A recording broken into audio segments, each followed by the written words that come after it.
how to go live in Whatnot. So if you want to go live and sell, you will need to open up the app, and here at the bottom in the middle you will see the sell button with the plus sign. Click on that and it's going to tell us that first we need to complete the seller setup, sell in seconds, keep more of what you earn, and sell to the buyers, to the best buyers in the business. So selling live means selling fast, so you want to click on continue here.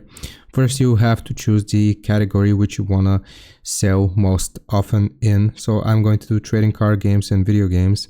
Click on next. Here, which subcategory we will sell most often in. You want to complete this depending on your needs, so I'm going to do retro games. I'm just starting. We'll tell us your experience based on your work. So if you have been selling in person or online, you can choose this option. Click on next. How much do you make per month from selling? You want to complete this.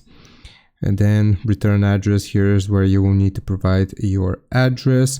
So basically, once you set this up, at the bottom, once you click on sell, you will be able to go live, and then you can create a live stream where you will sell to potential buyers. So I hope this helps. Leave a like and sub. I'll see you next time.